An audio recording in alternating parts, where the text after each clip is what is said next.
Donc ce que je vous propose là, c'est plutôt de parler de notre deuxième sujet. Troisième sujet, je me souviens plus, il y a plein de sujets aujourd'hui, sur ce fait divers. Alors on n'aime pas trop commenter les faits divers sur ce live, mais là j'ai quand même un discours à avoir dessus, donc j'ai envie d'en parler. Ce qui s'est passé dans le Bas-Rhin, une enseignante qui a été poignardée par un élève de 14 ans, une histoire absolument sordide. Et un petit détail, enfin vous allez voir, c'est intéressant, j'ai envie d'en parler. Oui, c'est juste une image fixe. L'agresseur a été arrêté. On ne connaît pas encore les conditions, ça c'est l'enquête qui le dira. Voilà où on en est. Donc actuellement, que les élèves qui ont été témoins directs sont encore dans le collège et sont auditionnés par les gendarmes. Et naturellement, des cellules psychologiques vont être mises en place au collège et dans toutes les écoles de Malfait. Oui, oh bah meuf. Il y a ça qui arrive dans un collège, comment tu dois être trauma derrière quoi. C'était au couteau l'agression, je crois. Donc oui, c'est un gamin de 14 ans qui a, au collège, commencé à agresser notamment une prof de musique de 66 ans et d'autres élèves, il me semble, dans un accès de violence, quoi. Mais elle est nulle, cette vidéo. Ah, je pensais que c'était une petite vidéo, un petit sujet. Bon, bah, du coup, on va lire l'article directement. Donc, intérêt pour Hitler, connu des renseignements, qui est le suspect de l'agression d'une enseignante dans le Bas-Rhin. Une professeure de musique de 66 ans a été agressée ce mercredi matin à l'arme blanche par un mineur de 14 ans au collège de Benfeld, dans le Bas-Rhin. Celui-ci est décrit comme isolé et au parcours difficile. Donc on va lire l'article, essayer d'avoir un petit peu une analyse et un discours là-dessus, sachant que, bon, intérêt pour Hitler, une espèce de fétichisation de la violence et un intérêt spécifique pour le Troisième Reich et les nazis. Du coup, j'ai envie de vous en parler. Est-ce que ça veut dire que c'est un attentat d'extrême droite ? Moi, j'ai envie d'être plus fin que ça dans mon analyse. Merci Mirko, merci beaucoup Mirko 1968 pour ton 14e mois. Vive le September, tout à fait. Les subs sont en promo, donc n'hésitez pas s'il y en a d'autres qui veulent me soutenir financièrement en lâchant des subs sur la chaîne. C'est mon modèle économique, c'est comme ça que je vis et que je mange à la fin du mois. Voilà. Allez, l'horreur en pleine salle de classe et un profil qui se dégage. Ce mercredi matin vers 8h15, un élève de 14 ans a blessé à l'arme blanche sa professeure de musique âgée de 66 ans au collège Robert Schumann de Benfeld. Il a été interpellé peu après les faits alors qu'il était sur un vélo. Au moment de son arrestation, il est lui-même porté de coups de couteau. Il s'est lui-même porté des coups de couteau à la gorge avant d'être héliporté en urgence absolue à l'hôpital. Waouh! Ah, c'est sombre! Ah, je savais pas ça, j'avais pas vu. Ah ouais, c'est énervé. Donc il a foutu des coups de couteau à sa prof et après il s'est foutu lui-même des coups de couteau dans la gorge et il est en urgence absolue à l'hôpital. Ah ouais, c'est sombre, c'est sombre. Triste tout ça. Bah ouais, c'est pour ça que moi j'ai vu des gens sur les réseaux sociaux de gauche dire eh ben voilà, ça montre bien que l'extrême droite tue. Moi, c'est pas le discours que je vais avoir aujourd'hui. C'est pas le discours que je vais avoir aujourd'hui. Parce que si on doit décrire cet adolescent, vu ce qu'il a fait et vu le profil qu'il avait, pour moi, c'est de mauvaise foi que de dire c'était un militant d'extrême droite, regardez encore un attentat d'extrême droite.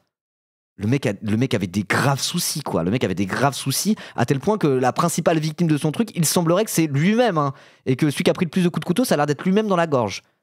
Je veux dire, c'est chaud, quoi. C'est très très chaud. Et c'est plus en mode, qu'est-ce que ça veut dire qu'un adolescent qui avait ce profil avait une fascination sur Hitler et le Troisième Reich ? Est-ce que ça faisait de lui un militant d'extrême droite ?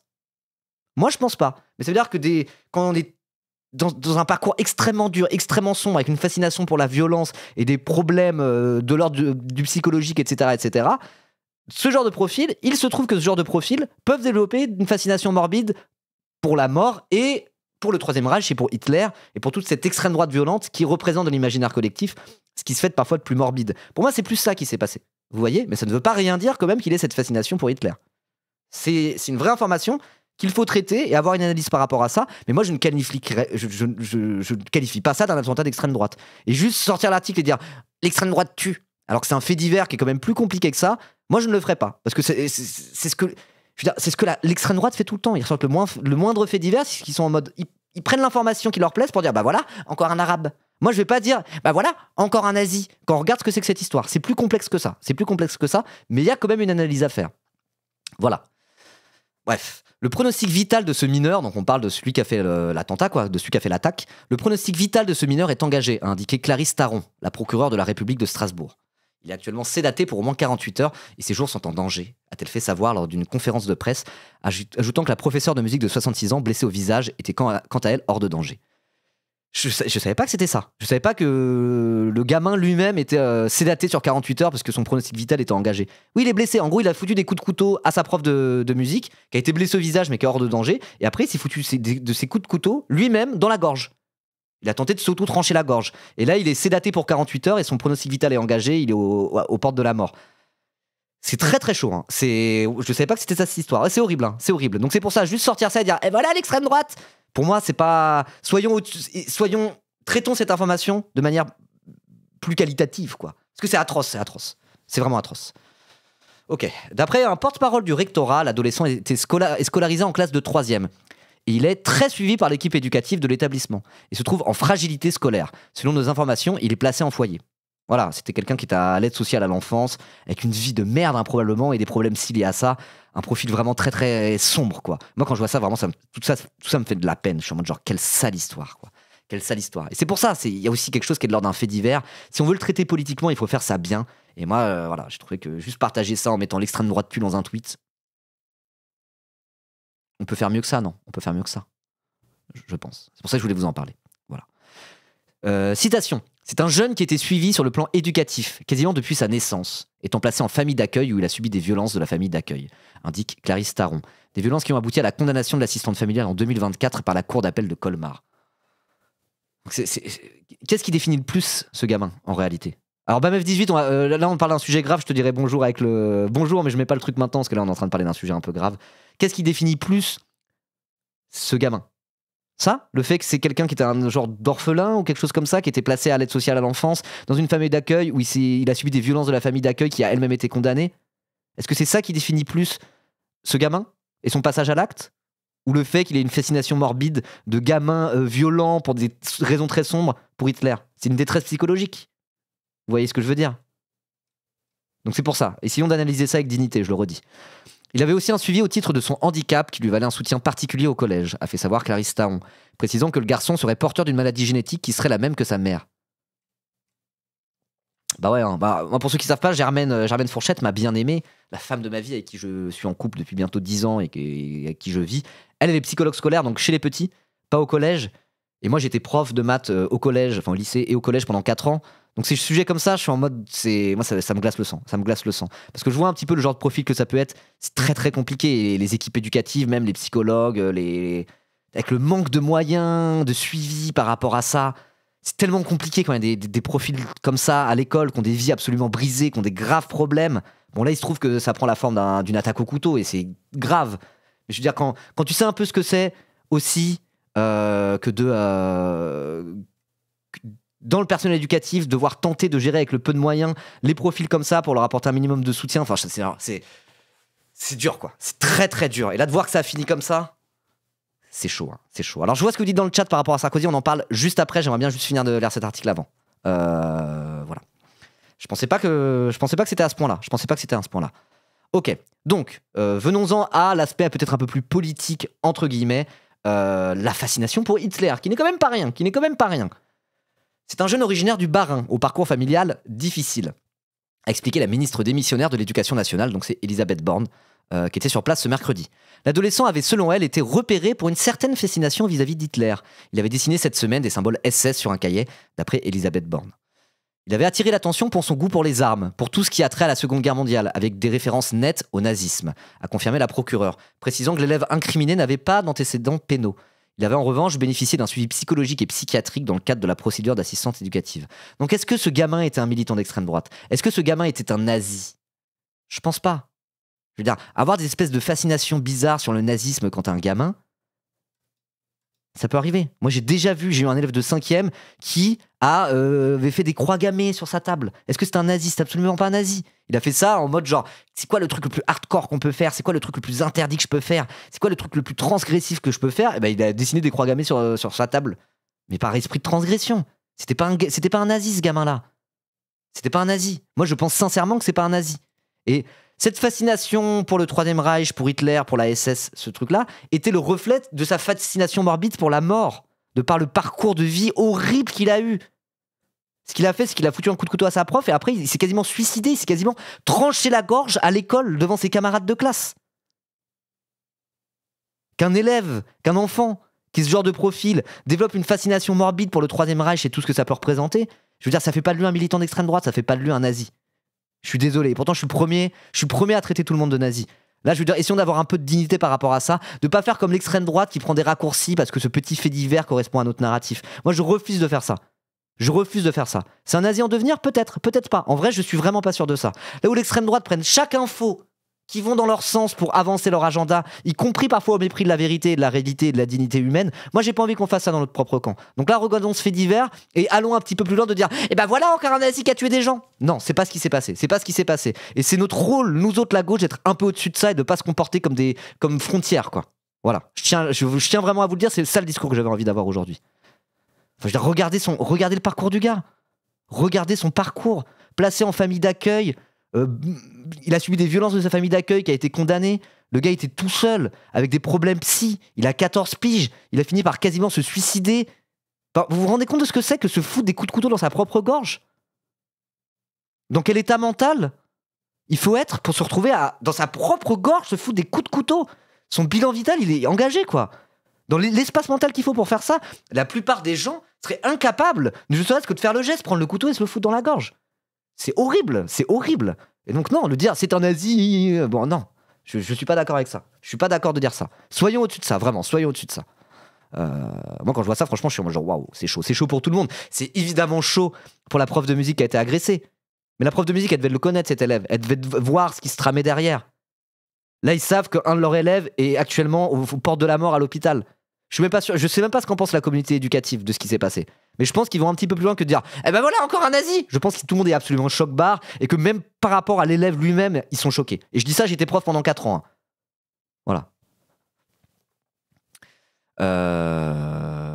Ok, donc il était suivi, justement, ça avait été remarqué cet attrait pour la Seconde Guerre mondiale et le nazisme, et il bénéficiait d'un suivi psychologique et psychiatrique dans le cadre de la procédure d'assistance éducative. Voilà. L'adolescent avait déjà été signalé par l'Éducation nationale en mars 2025 en raison de son intérêt porté à Adolf Hitler et aux armes.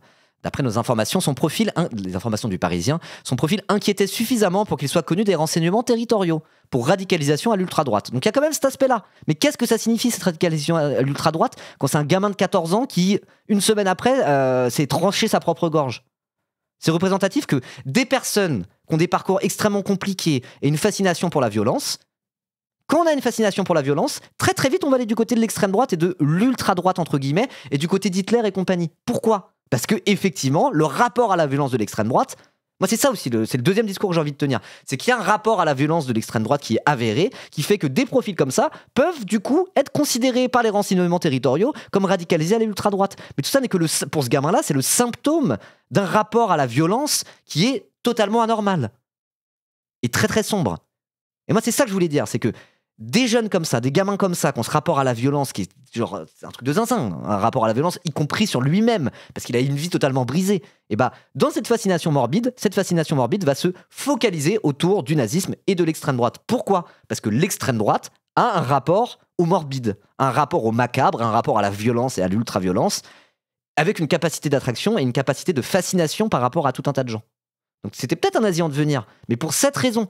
C'est que quand on a cette fascination morbide, très vite, ça va aller se focaliser, ça va aller se cristalliser autour du nazisme et de l'extrême droite. Mais de par les liens entre la violence et l'idéologie d'extrême droite.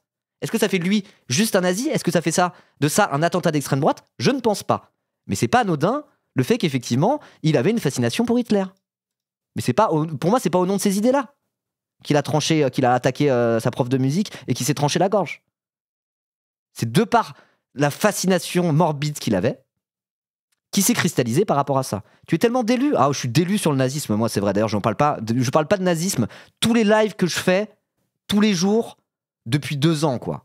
J'en parle jamais du nazisme. Je ne dénonce pas l'extrême droite. Là-dessus, je suis un peu délu par rapport à la montée du fascisme en Europe et aux États-Unis.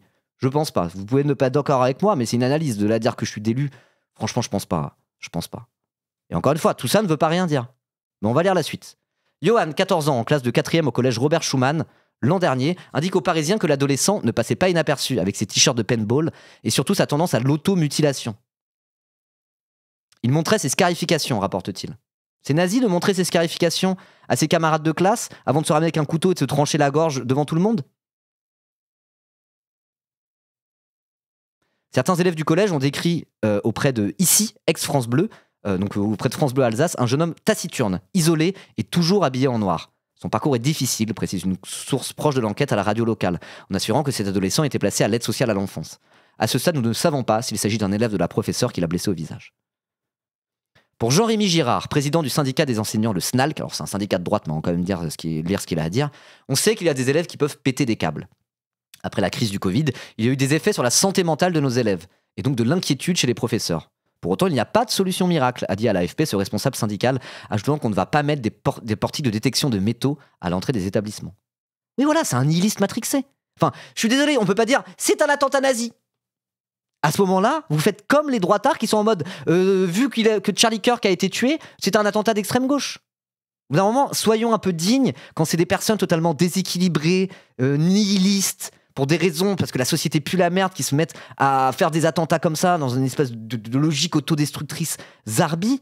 C'est beaucoup plus ça. Peut-être Incel, mais il est un peu jeune. Voilà, moi ça me fait penser à ça. Ça me fait penser à parfois des attentats aussi dans des attaques dans des écoles américaines qui ne sont pas toutes revendiquées par l'extrême droite et des idéologies d'extrême droite, qui ne sont souvent pas des attentats si politiques que ça. De la même manière que l'attentat de Charlie Kirk, il n'y a pas eu de manifeste, c'était pas un attentat politique d'extrême gauche ou quoi que ce soit. Pour moi, là, il y a quelque chose comme ça. Mais encore une fois, cette fascination pour Hitler et le Troisième Reich est symptomatique de quelque chose, est symptomatique du rapport à la violence qu'a de tout temps l'extrême droite. Voilà, mais moi je ne qualifierais pas ça d'un attentat d'extrême droite. Soyons de bonne foi. Soyons de bonne foi. Ou alors vraiment, c'est que vous avez envie de faire de feu de tout bois pour tenter d'avancer un agenda politique. Et moi, je ne serai pas comme ça, je ne serai jamais comme ça. C'est ce que font nos ennemis. Et pour moi, on ne peut pas faire ça. On peut pas faire ça. Voilà. Après, vous pouvez ne pas être d'accord avec moi. La ministre démissionnaire de l'Éducation nationale, Elisabeth Borne, a condamné avec force cette agression. J'exprime ma solidarité à l'enseignante et à la communauté scolaire. Une cellule d'urgence était activée pour accompagner tous les élèves et personnels, a-t-elle indiqué sur X. Elle est arrivée sur place en début d'après-midi. Le parquet de Strasbourg est en contact avec le parquet national antiterroriste qui procède à une évaluation de la situation compte tenu du profil de mineurs et qui attend les résultats des premières investigations, notamment de la section des recherches, pour rendre leur avis sur la situation. Indiqué Clarisse Taon. Voilà, prise de risque politique de Madame Borne. Mais là, il n'y a pas de prise de risque politique à avoir dans tous les cas. Hein. Là, dans ce rôle de ministre de l'Éducation, de dire je condamne cette agression, force à tous ceux qui l'ont subi, solidarité aux enseignants, et cellule d'urgence a été mise en place. À chaque fois que, quand Samuel Paty a été tué, ça a été la même chose. Quand Dominique Bernard a été tué, ça a été la même chose. Quand il y a des violences comme ça dans des écoles, à un moment donné, ils sont aussi dans leur rôle de dire force à tous. Qu'est-ce que vous voulez que je vous dise? Enfin, je sais pas, c'est peut-être le fait d'avoir été prof aussi pendant 4 ans. Je trouve que faire les gauchistes à dire c'est bon, on devrait condamner l'extrême droite tout de suite, et nanana, alors que là j'ai juste l'image en tête de tout le personnel et de tous les élèves qui sont absolument choqués, sous le choc de tout ça. Je veux dire, à un moment donné, prenons le temps du deuil aussi, quoi, entre guillemets. C'est pas un deuil à proprement parler. Mais voilà, quoi. Moi, c'est le genre d'affaire où j'ai pas envie de faire mon gauchiste direct, là, comme ça, en disant voilà, les nazis. Je trouve que c'est indigne, en fait, de faire ça. Je trouve que c'est indigne. Et je dis ça, il y a des gauchistes qui sont même pas des radicaux, hein. Ils sont même pas des radicaux ou quoi que ce soit. Direct, ils ont vu ça, ils ont fait leur petit tweet de con, quoi. Dire l'extrême droite tue. François Malocena, qui est un mec du PS, hein, du PS, ou en tout cas qui était assistant parlementaire PS pendant longtemps, qui est un moudus gag absolument centriste, François Malocena. Alors là, il a pas fait son moudus gag centriste, hein. Là, il a sorti l'article, il a dit l'extrême droite tue. Il a lu l'article avant de faire ça? Je suis pas sûr. Ça m'énerve en fait ce truc-là. C'est exactement ce que la droite fait avec les faits divers. Regardez, un arabe a tué un blanc, le grand remplacement tue. Moi, j'ai pas envie de faire ça sur ce fait divers en fait. J'ai pas envie de faire ça là-dessus. Et encore une fois, ça ne veut pas dire que c'est une non-information le fait qu'il soit fasciné par Hitler. C'est une information qui veut dire quelque chose sur l'extrême droite. Est-ce que ça veut dire quelque chose sur cette attaque-là? Je ne sais pas. Oui, ça veut dire quelque chose, mais ça veut pas dire que c'était juste un néo-nazi qui a attaqué des gens. Voilà. Sans ça, on veut pas mieux que Jordan Florentin. Je tiens à le dire. Voilà. Merci l'abbé Pétrus pour ton 9e mois. Merci beaucoup. Malocena, le gars qui expliquait que l'extrême droite ne pouvait pas mettre en place de dictature parce que la Constitution l'en empêche. Oui, voilà. Voilà. Après, on est là au moindre fait divers à chercher l'origine du tueur pour savoir si on peut le récup ou pas. Bah voilà, c'est ce que fait la droite. Et vous allez... Je sais que vous avez ressenti ça parce que j'ai ressenti la même chose. Quand je vois ça, je me suis dit... T'es fan d'Hitler? Je me suis dit... Oh, pardon, je postillonne. Je me suis dit, bah voilà un fait divers que la droite va pas pouvoir instrumentaliser. Il y a presque ce côté-là, où on perd notre humanité en fait au bout d'un moment. Dès qu'il y a un fait divers, on se dit est-ce que l'extrême droite va l'instrumentaliser? Et quand ça va plutôt dans l'autre sens, on se dit bah ça va plutôt dans mon sens. Du coup on est là à vérifier, regarder, presque faire des paris, ou en tout cas croiser les doigts pour voir quel type de fait divers ça sera, et j'espère qu'il va pas se retourner contre nous. Voire même, j'espère que ça va donner de l'eau à notre moulin.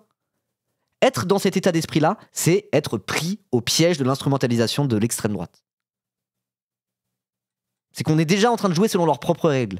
Et en vérité, moi, quand je vois un fait divers, ça me fait ça. J'ai honte, mais ça me fait ça. Je me dis, oh, j'espère que ça sera pas récupéré par l'extrême droite. Et ça, c'est à cause de l'extrême droite qui fait toute cette instrumentalisation. Ne jouons pas à ce petit jeu malsain. Ne jouons pas selon leurs propres règles.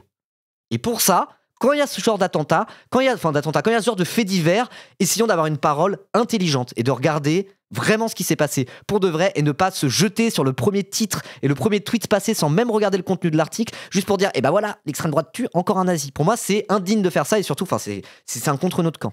Vous voyez ? Il y a plein de raisons de dire l'extrême droite tue, tout le temps. Il n'y a pas besoin de prendre ce fait divers et d'arrondir la réalité et la vérité pour dire que l'extrême droite tue. Il y a tellement d'occasions de le dire. On a fait un live là-dessus mardi dernier.